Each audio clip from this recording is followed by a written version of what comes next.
Hey guys, tonight we slip down into the earth, literally. Imagine standing at the edge of a black shaft, rope creaking, lantern trembling in your hand as the last hint of moonlight disappears above you. The 19th century coal mine waits below, and you're on the dreaded night shift.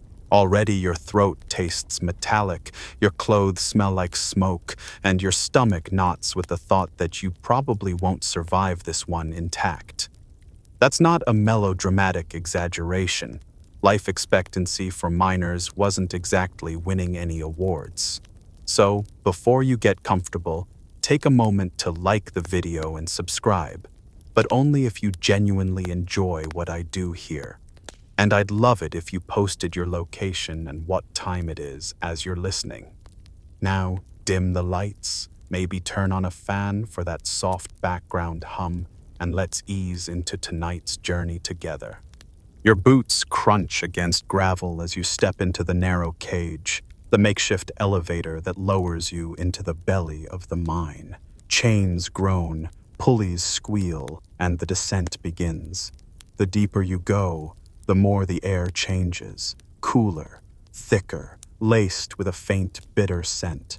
Someone told you once it's like being swallowed whole by the earth, and honestly, that person wasn't lying. You grip the lantern tighter, though its flame wobbles with every jolt. Imagine being one of the first miners to take that plunge, your brain desperately trying to map where up and down even are.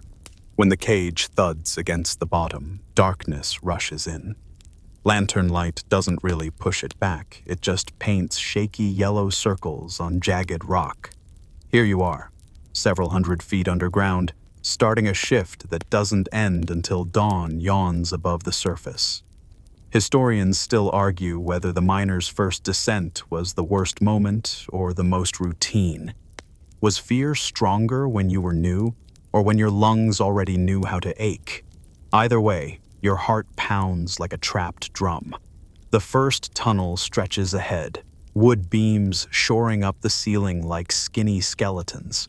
You duck automatically, because hitting your head here doesn't mean a cartoon bump. It means the ceiling might remember it owes you a landslide.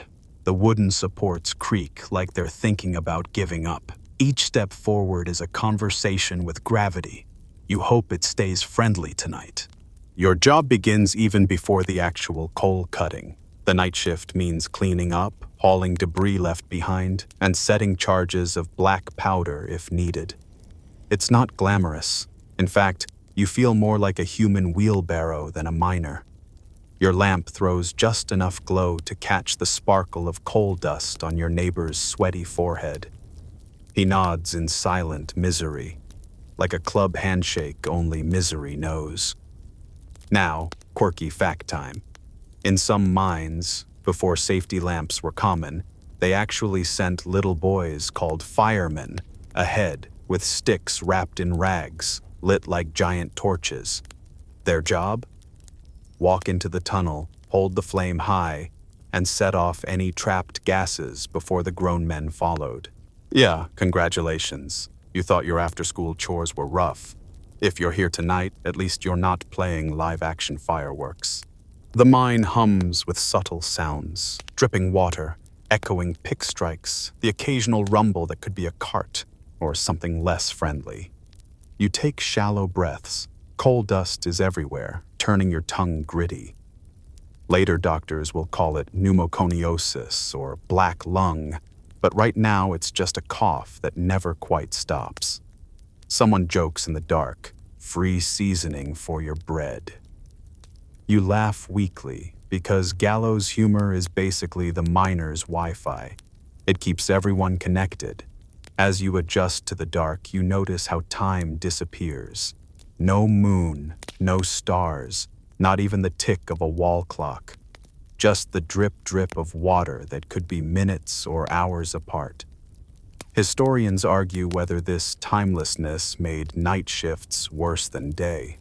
Some say yes, it scrambled sleep, wrecked bodies, and made tempers short. Others say it didn't matter because down here, day and night are equally irrelevant. Either way, You don't have the luxury of philosophy. You just have to swing your pick. So you swing. The sound is dull, more of a thud than a ring. Dust rises, settling into your hair, sticking to the sweat that already clings to your neck. The tunnel around you breathes like a sleeping beast, expanding and contracting with distant drafts. Every so often, a cart rattles by, pulled by pit ponies, small horses that live underground, barely seeing daylight their entire lives. You reach out to pat one on its flank. Its hide is slick with sweat, eyes dim with resignation. At least you're not pulling carts with your teeth, you think, though honestly, it feels close. Somewhere ahead, a lantern flares, then dims. The flame flickers blue for a second. That means gas. You freeze, heartbeat racing. A cough from your neighbor breaks the tension, and slowly the flame steadies again. Crisis dodged, for now. But the earth likes to remind you who's boss. You keep swinging, because stopping feels more dangerous than moving. By the time your muscles scream in protest, you realize only the first hour of the shift has passed. The cage ride down was just the beginning. The mind stretches ahead like a labyrinth, with miles left to stumble, loads to haul, and a sun you won't see until your skin is 3 shades paler. You brace yourself, because tonight has barely started, and the coal always wants more. Your pick grows heavier with every swing, and already the skin between your thumb and finger has torn into a raw blister. You glance down at your lamp, the fragile glass globe glowing with an almost apologetic light. The thing sputters, fed by a wick dipped in whale oil or tallow, and you can't help but think, this is your lifeline, a flame the size of a thumbnail. If it goes out, you're not stumbling into darkness, you're swallowed by it. And if it burns too hot? Well, congratulations, you've just invented underground fireworks courtesy of fire-damp gas. The tools of your trade are blunt, primitive, and unforgiving. A pick, a shovel, maybe a wedge, if you're lucky. None of it looks impressive, and yet each piece feels like it weighs 100 pounds by hour 3. The shovel's wooden handle rubs your palms into pulp. The pick vibrates up your arms, jarring bone against bone until you feel like your teeth are buzzing. Historians still argue whether miners grew stronger over time or just more numb, but either way you keep hacking. You don't stop, because stopping invites the overseer's wrath, or worse, a docked wage. And then there's the air. Calling it air feels like a cruel joke. It's thick, almost chewable, laced with soot that makes your tongue chalky and your lips crack. Coal dust floats, invisible in the lantern glow, like millions of tiny gnats waiting to party in your lungs. Take a deep breath, and it feels like swallowing hot porridge with sand stirred in. Coughs echo around the tunnel like a choir rehearsing one depressing hymn. You try to ignore the tightness creeping into your chest, but it's impossible. Every inhale is an argument with your own body. At least you have the lamp. Imagine working in the centuries before proper safety lamps existed. Miners back then used naked candles stuck with clay to the wall. A tiny slip of wax, one bump, and the flame could kiss a gas pocket. Boom. End of shift in the most dramatic sense. That's why the invention of the Davy lamp in 1815 was celebrated like the iPhone of its day. It had a fine wire mesh around the flame, supposedly preventing explosions. Supposedly. Quirky fact, some miners didn't trust them, insisting the lamp gave off less light, so they kept sneaking in open flames anyway. Because of course they did. Humans will always choose brighter now over safer later. Still, even with lamps, you find yourself leaning close to the wall, squinting because shadows fight back hard here. You think you see a crack, a seam of coal, but it's tricky. The mind plays tricks on your vision. Dust smudges your eyelashes. Your sweat runs into your eyes. Sometimes you blink and swear you saw a figure ahead, only to realize it was just your own lamp bouncing in a reflective patch of rock. One miner jokes that the ghosts of dead pitmen are still working overtime. You laugh, but not too loudly, because who wants to tempt a ghost with overtime shifts? The routine becomes its own cruel rhythm. Swing, shovel, cough, squint at the lamp, repeat. Cart tracks rattle beneath your boots, guiding heavy wagons filled with freshly hacked coal. When the wagons creak past, you smell horse sweat. Those poor pit ponies again, noses white with dust, manes matted. You envy them sometimes. At least they get oats. The overseer's voice cuts through the tunnel. He's a silhouette in the lantern haze, barking instructions, reminding you that efficiency is everything. He doesn't touch the pick. Why would he? That's your job. His job is making sure you don't slack and that your tally matches what the company expects. You wonder if he even knows how to swing a pick, or if his lungs have ever tasted this much dust. Probably not. He struts by, leaving the smell of pipe smoke behind him, as if he needed to rub it in that he gets the luxury of tobacco. The tools clink against the coal seam, sparks briefly flashing in the gloom. They vanish almost instantly, but each one sends a nervous ripple down your spine. Sparks plus gas equals disaster. Everyone notices, but no one says a word. You just swing slower for a moment, then faster again because coal doesn't dig itself. Sometimes, in the silence between carts and coughs, you hear the mine breathe. Air currents slip through cracks, whispering in your ear like secrets. The miners have superstitions about these sounds. Some say the mine is alive, groaning when it's hungry, sighing when it's pleased. Others claim the whispers are warnings from the earth itself. Historians still argue whether these beliefs were genuine faith or just a coping mechanism, but when you're down here, superstition feels more rational than denial. By now, your clothes are plastered to your body, damp with sweat and coal grime. You try to wipe your brow, but your sleeve only smears the mess further. It's like trying to clean a window with a bucket of mud. Someone next to you coughs so hard he spits black. He grins with his teeth all shadowed in soot and says, "Guess I'll save on ink." You shake your head. Joke number 2 of the night. You'll need a third later to stay sane.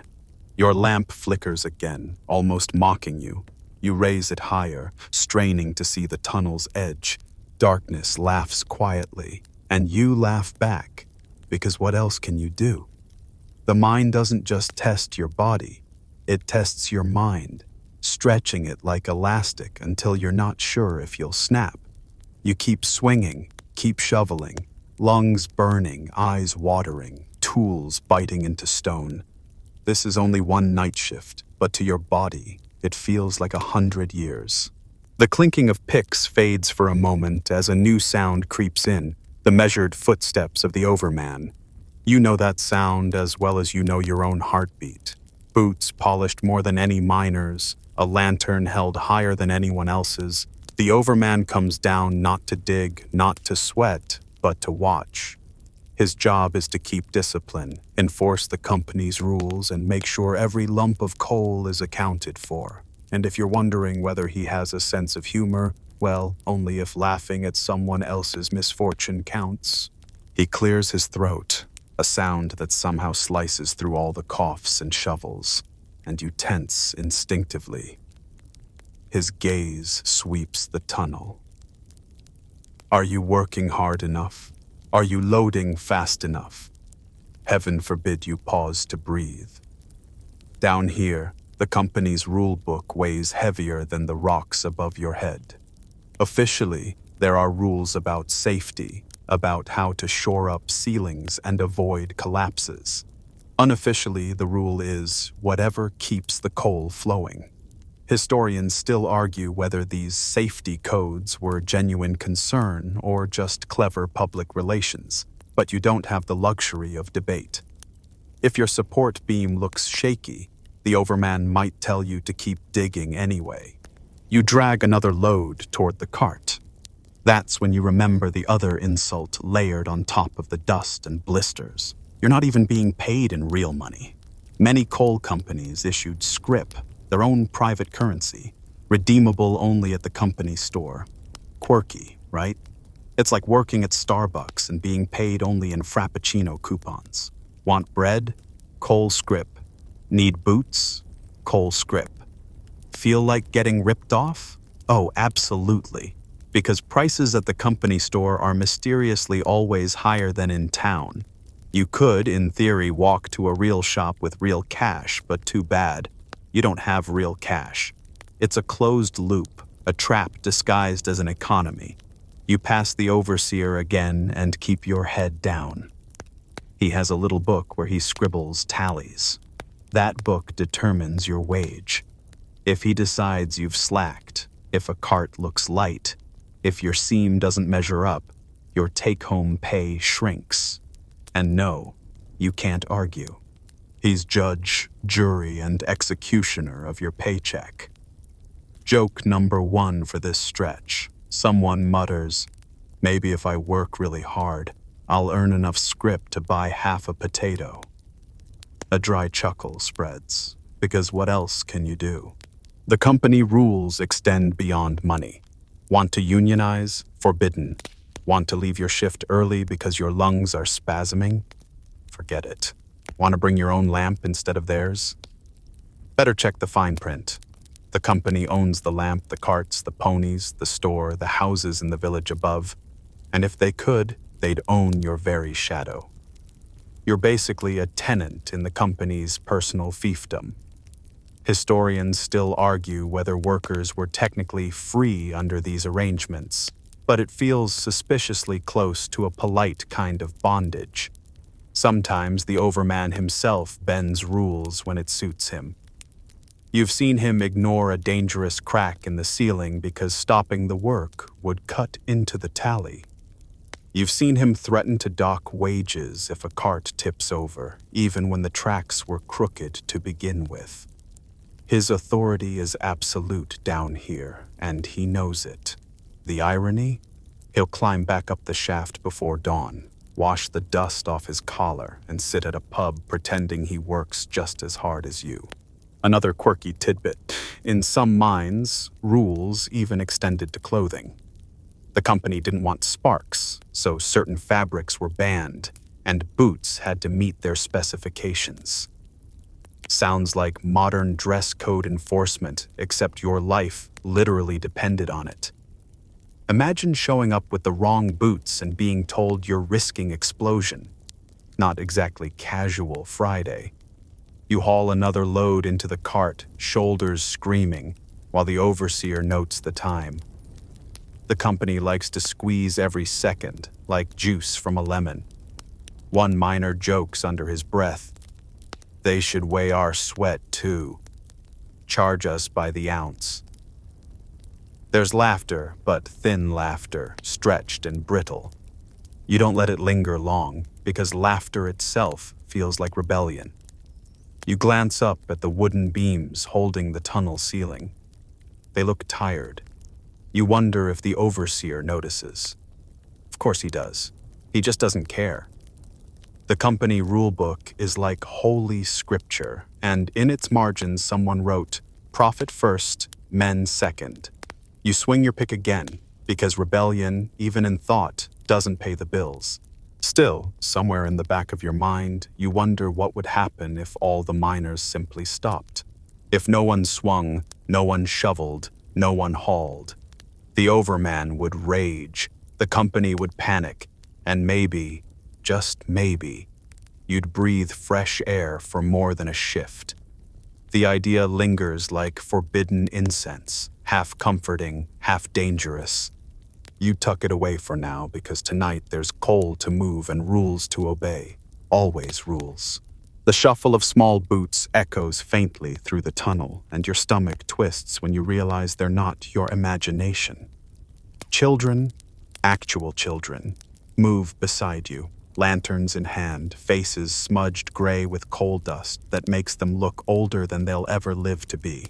Some are no taller than your waist, yet here they are, swinging picks, hauling baskets, or crouching as trappers, opening and closing ventilation doors so air flows through the mine. Imagine being 8 years old and spending the night shift in a hole, your only companion the squeak of rats and the drip of underground water. School books? Forget it. Their handwriting practice is tally marks in coal dust. You catch the eye of one boy. His hair is so matted it looks like part of his helmet. He grins with a gap where his front teeth should be. Lost to a fall, probably. Not the tooth fairy. He's been working since before dawn, and he'll keep going until the overseer decides he's done enough. Historians still argue whether children chose mining out of necessity or whether families had no choice at all. Either way, the result is the same. A childhood traded for wages that barely covered bread. Your own family might be down here too. Entire households organized around the mine's rhythm. Father on the pick, mother sorting coal above ground, children crawling into seams too tight for grown men.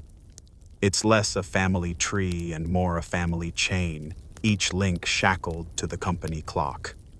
Quirky fact, some mining towns actually scheduled marriages and baptisms around shift changes.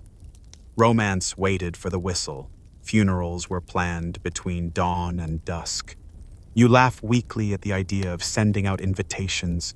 Please attend, provided the company grants us an afternoon. A small girl slips past you, her basket almost as big as she is. She stumbles on a loose stone and your arm shoots out automatically to steady her. Her hands are raw, fingernails cracked and blackened. She thanks you in a whisper, then scurries on. She has to keep up. The overseer doesn't accept "I'm only 9" as an excuse. Your chest tightens, partly with dust, partly with anger. But what can you do? Down here, resistance feels like yelling into the wind. Except there's no wind, just heavy, suffocating air. The mine doesn't care who swings the pick. Strong backs, small shoulders, it makes no difference. For some tasks, the children are even preferred. They're smaller, able to squeeze into narrow seams where grown men can't fit. One boy brags he can crawl into a space no wider than a dog hole. He says it proudly, like it's a badge of honor, though you know it's more like a death sentence waiting its turn. Families live on mine time. If you're lucky, your home is one of the company cottages near the pit head. You wake together, eat together, and descend together, except together means scattered in different corners of the labyrinth. At the end of shift, you emerge as a group, blinking into dawn like ghosts climbing out of the grave. Someone once joked that the mine is the true family home and the cottages are just the bedrooms. You chuckle at the memory, but it's a dry sound, echoing strangely in your throat. Joke quota filled again. Above ground, mothers often worked as screeners, separating coal from waste rock. Their arms grew wiry from constant lifting, their dresses perpetually smeared with dust. Entire families came home at night coated in the same soot, indistinguishable from one another except by voice. You've heard of babies carried to the edge of the pit so parents could feed them during short breaks. Imagine growing up with your lullabies drowned out by the rumble of coal carts. Historians still argue whether these family systems created strong community bonds or simply trapped generations in the same cycle. Was it resilience, passing down skills and survival tactics, or was it exploitation, each child locked in by necessity before they could dream of alternatives? Probably both. But down here, theory doesn't matter. What matters is whether your lantern flame holds, whether your shovel fills, whether your child makes it through the shift without collapsing. You pause to watch another boy, barely 12, shoving a wagon along the rails. His shoulders hunch like he's already 50. He pushes until his face reddens, then leaps aside as the cart rattles off into the dark. A pit pony follows behind, hooves clattering. The boy pats its flank like a friend. Both child and beast are prisoners here, loyal only because they must be. As your shift drags on, you realize family isn't just a comfort, it's also surveillance. If you slack, it's not just your wages at risk. The company can punish your entire household. Your wife might lose her screening post. Your child might be given the worst assignments. Your brother might be told there's no room on the next shift. The mine doesn't just employ you, it owns you collectively, body and soul. You think of the village above, lanterns glowing faintly in cottage windows. Inside, families sleep fitfully, lungs still wheezing coal dust, bodies curling on straw mattresses. You know you'll climb up there at dawn, collapse beside them, and then all of you will do it again tomorrow. The mine is the great clockmaker, winding your lives, ringing its whistle in place of church bells, and you, along with every child, parent, and pony, tick obediently along. The pick in your hands feels like part of your bones now, but every strike carries an unspoken risk. You know it. Everyone knows it. One wrong hit, one unlucky shift in the earth, and the tunnel can turn from a workplace into a coffin. Explosions, cave-ins, and invisible killers stalk every corner. Working a night shift only makes the dangers sharper. Darkness within darkness, where even the shadows feel hostile. You take a breath, shallow and careful. It isn't paranoia, it's survival. The mine's deadliest ghost is fire damp, that invisible gas made mostly of methane. It lurks in pockets, waiting for the faintest spark. One careless lamp, one flint strike, and the air itself becomes a bomb. You remember the old men's stories of whole teams vanishing in a flash, their bodies never even found because the blast left nothing but smoke. Historians still argue whether early companies downplayed these explosions to keep workers calm, or simply because risk was part of the job. Either way, you keep your lamp steady, praying tonight isn't the night you meet fire damp face to face. Even if explosions don't get you, the earth might. Cave-ins happen without warning. 1 second you're shoveling, the next the ceiling coughs dust and the timbers scream. When the wood breaks, it doesn't snap politely. It cracks like thunder and tons of rock crash down. Quirky fact, some miners swore they could predict collapses by listening to the beams, claiming the wood whispered before it gave out. Was it superstition or an instinct honed from years underground? Hard to say, but every creak makes you tense, ears straining for that fatal whisper. And then there's water. Floods seep in through seams, trickling at first, then surging. Imagine trying to outrun a black tide in pitch dark, boots heavy with mud, lungs already shredded from dust. Some called it the drowned shift, when tunnels filled faster than men could escape. You can almost taste the damp on your tongue as you work tonight, the air thick with humidity that clings to your chest. The killers you don't see are sometimes worse. Black lung, the miner's lifelong companion, isn't a dramatic explosion. It's a slow thief. Every breath of coal dust is a grain of sand in an hourglass buried deep in your lungs. At first, it's just a cough, then wheezing. Then years later, you can't climb stairs without gasping. You've seen men spit ink-black phlegm into rags, laugh about it, and then fall silent because there's nothing funny about drowning inside your own chest. Doctors will eventually name it pneumoconiosis, but right now, It's just part of your job description. Slow motion suffocation included. Night makes all of this worse. Without sunlight, your body loses track of time. You blink, and you're not sure whether an hour passed or 10 minutes. Fatigue dulls your reflexes. You swing slower, hear the creak of timber slower, notice the flicker of your lamp slower. The mind knows this. It waits until you're tired. Then it tests you. A sudden pop in the distance, a rumble that shakes dust from the ceiling, and your pulse spikes. Maybe it's just a cart. Maybe not. You'll only know when it's too late. Sometimes miners swear they hear voices right before disaster. A shout when no one's there, a whisper urging them to move. One old man claimed a phantom hand yanked him out of a tunnel just before it collapsed. Historians still argue whether these tales were hallucinations, folklore, or actual experiences of heightened senses. You're not sure what you believe, but tonight, you catch yourself glancing over your shoulder, half hoping some ghost is watching out for you. Your body aches, but fear keeps you moving.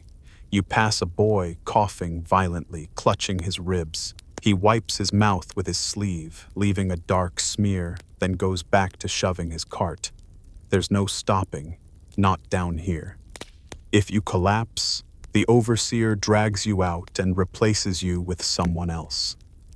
The mind doesn't pause to mourn. Joke for the hour. One man coughs so hard he wheezes, "Guess I'm auditioning for the world's worst orchestra." The others chuckle weakly, though no one feels particularly musical.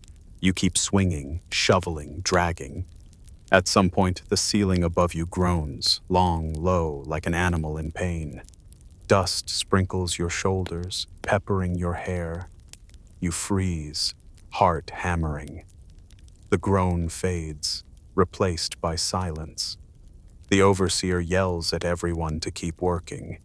You swallow hard and obey. The mind gave you mercy this time, but you know it's only because it hasn't decided yet when to collect its due. Every strike of your pick feels like gambling with fate. You dig not just for coal, but for another hour of survival. Down here, you're part worker, part gambler, part prayer whisperer. Each breath is borrowed. Each cough is a reminder. And every night shift stretches that gamble a little thinner, daring you to keep playing. You pause for a moment, leaning against your shovel, and it hits you again. The world above doesn't even know you exist right now. Somewhere overhead, townsfolk are asleep in their beds, babies fussing, dogs barking at shadows, couples sharing whispered conversations by candlelight. But you're in a pit, hundreds of feet down, lungs grinding against dust, while the night above forgets you. That's the cruelest part of the night shift. You work while the world dreams, and you dream while the world lives. The mine erases sunlight from your life. Your shift begins after dusk, stretches through midnight, and spits you out in the pale dawn. When you finally climb up the shaft, your eyes squint like a vampire's. Your skin feels ghostly, and the warmth of the sun stings rather than soothes. Historians still argue whether long-term night work in mines caused more physical damage than day shifts, but one thing is sure: the absence of light warped everything. Your body clock, your mood, your sense of belonging to the world outside. You think of all the things you miss: festivals up in town, fiddlers scraping songs on the green, neighbors passing jugs of cider, bonfires crackling under stars. You're here instead, pushing a cart through black tunnels. The only sparks you see are the dangerous kind that make men flinch. Friends gather in pubs at night, trading stories. You trade coughs and curses with fellow miners instead. Someone once joked that miners have two seasons: underground and slightly less underground. You laughed then, but tonight it stings. Even gossip slips past you. By the time you climb out in the morning, the news of town has already grown stale. A neighbor married, you'll hear it secondhand. A preacher shouted about sin? Too bad. You were already buried in your own version of hell. Quirky fact, some mining towns ran their own midnight church services specifically so night shift miners could attend. Imagine sitting in a pew at 3 in the morning, dust still in your ears, pretending you're part of polite society. Faith squeezed between shifts, hymns sung with hoarse throats. The absence of sunlight does strange things to your body. Your skin pales, sometimes even yellows, like you're becoming part of the stone itself.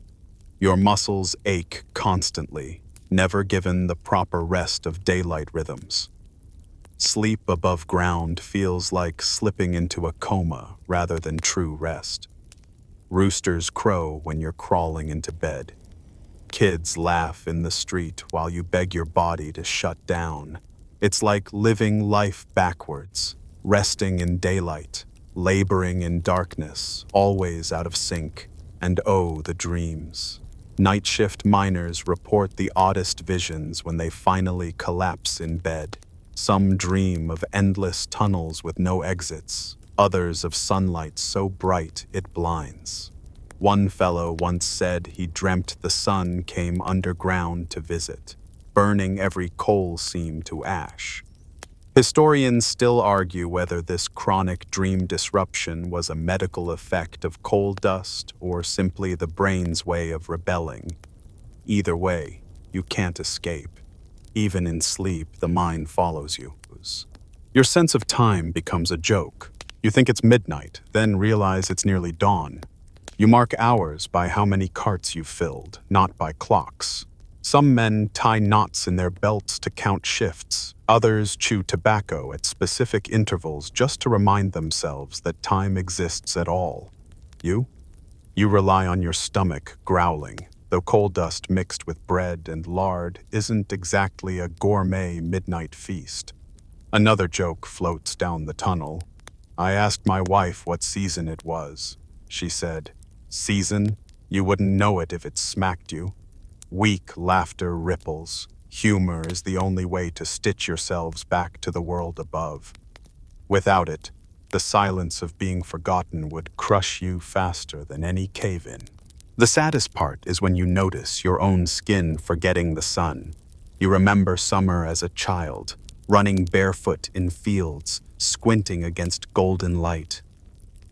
Now, after years of night shifts, your veins show blue against pale skin. You're becoming a ghost even while alive. Some miners whisper that their children don't recognize them in daylight, squinting at fathers like strangers. That's not just poetic exaggeration. It happens. The mind steals faces as surely as it steals breath. The night above keeps turning, stars wheeling overhead, moon crossing the sky. Lovers stroll under it, poets write about it, and you miss it all. You're stuck in the bowels of the earth, pushing, swinging, coughing, while the night forgets your name. The only light you'll know until dawn is the sputtering lamp in your hand. And by then, the world above will already be stirring, never realizing you've been awake, buried and breaking the whole time. Somewhere between one cough and the next, you hear it. A faint humming, low and steady, threading its way through the dark. It isn't the creak of timbers or the rattle of carts.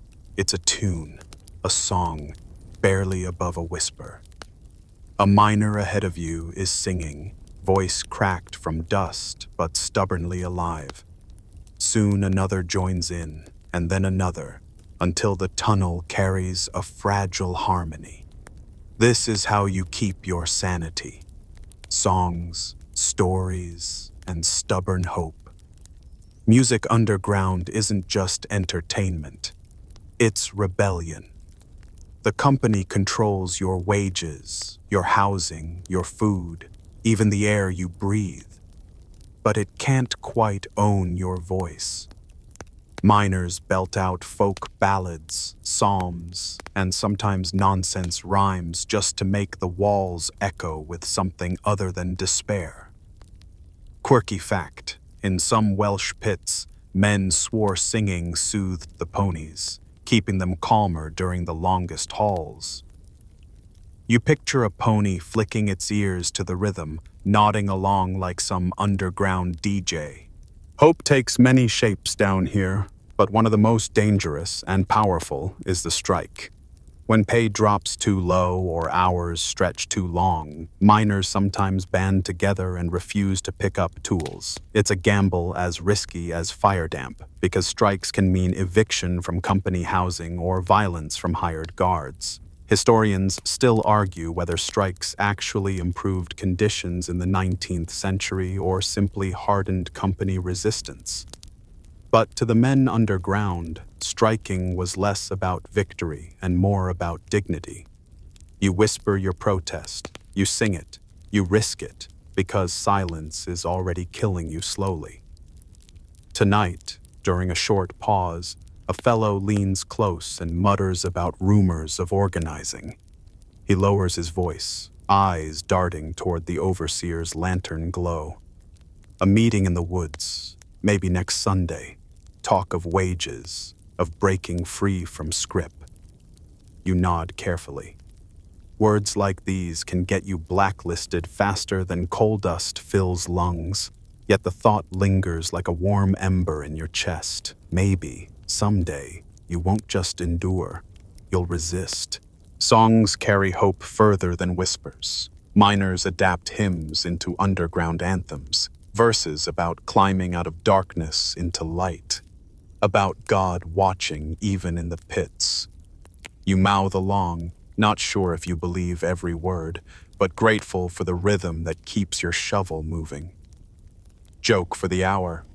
One man coughs mid-chorus and croaks, "Guess the Lord will forgive my flat note." The others chuckle, coughing along like a percussion section nobody asked for.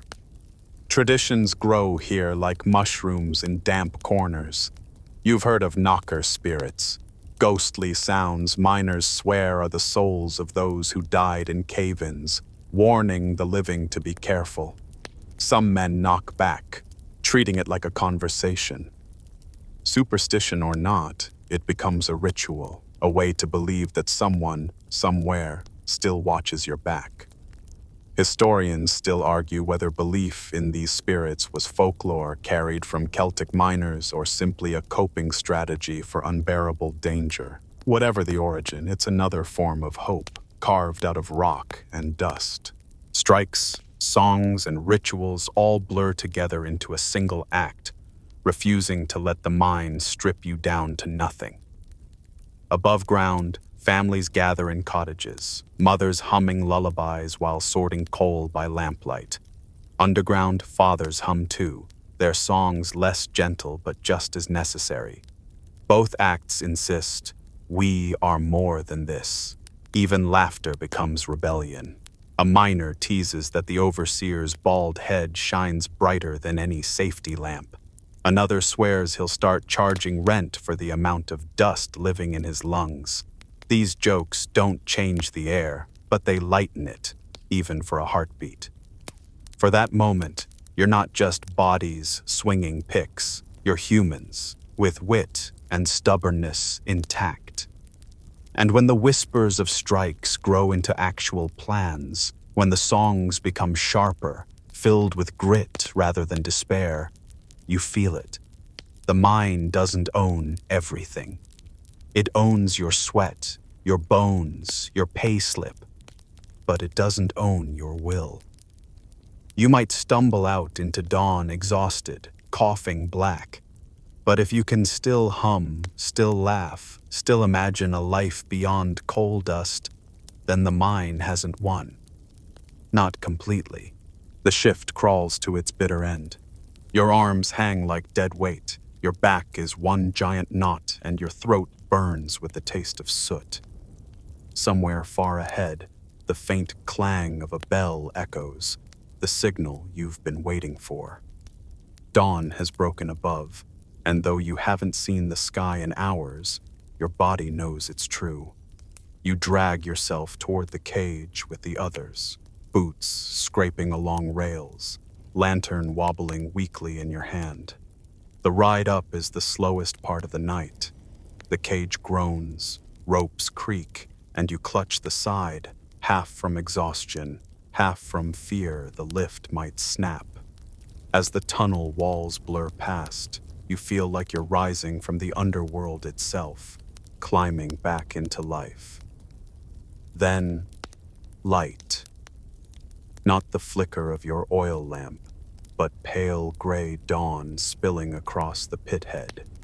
It should feel like freedom, but instead it blinds you, searing into dust-coated eyes until you squint like a mole shoved rudely into daylight.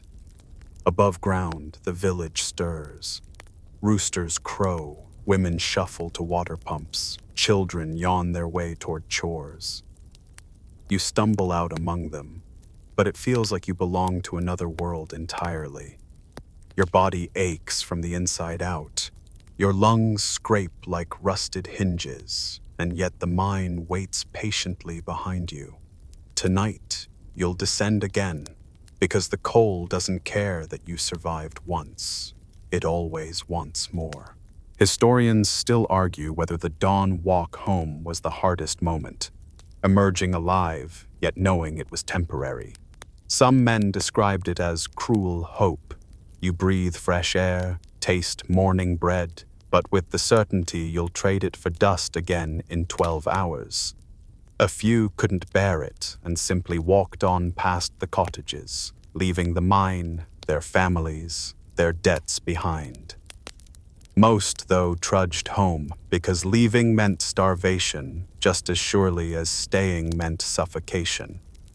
You pass by the company store, its windows already stacked with bread, salt pork, and boots that cost more in scrip than they ever would in cash.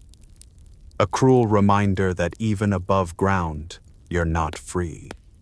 Some men drop their meager pay directly inside before they've even washed. You shake your head, half amused, half bitter. Quirky fact. Some company stores even charged miners for lamp oil, meaning you literally had to pay to see the air that might kill you. Your cottage door creaks as you push it open. Inside, your wife stirs a pot, grayish broth bubbling, while your children, who worked shifts themselves, already snore in the corner. You collapse onto the straw mattress, every muscle twitching. Bread waits on the table, but you're too tired to chew. You think vaguely of the songs sung underground, of whispers about strikes, of whether tomorrow, or rather tonight, something might change. But sleep takes you before you can finish the thought, and yet the mind doesn't vanish from your dreams.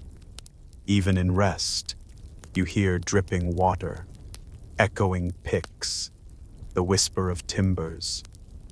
The night shift ends, but the struggle never does.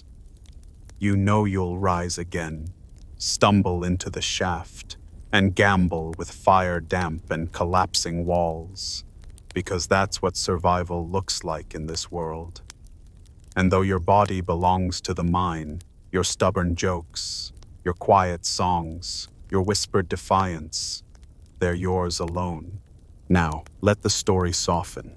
The echoes of picks fade, the coughing quiets, and the dust settles back into the stone. You've walked through the tunnels, felt the weight of rock above, heard the songs and the silence. But here, as you lie back in your own bed, safe and far from those shafts, you can let your chest rise freely, your lungs fill with clean air. Imagine the night shift miner at the end of his long ordeal, stumbling into daylight, then curling into rest as the world wakes around him. His fight is not yours. His exhaustion is not yours.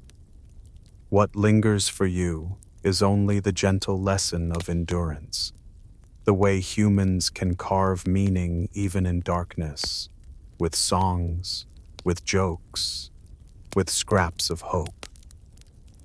Let the details fade. The flicker of oil lamps dims, the creak of timbers fades into silence.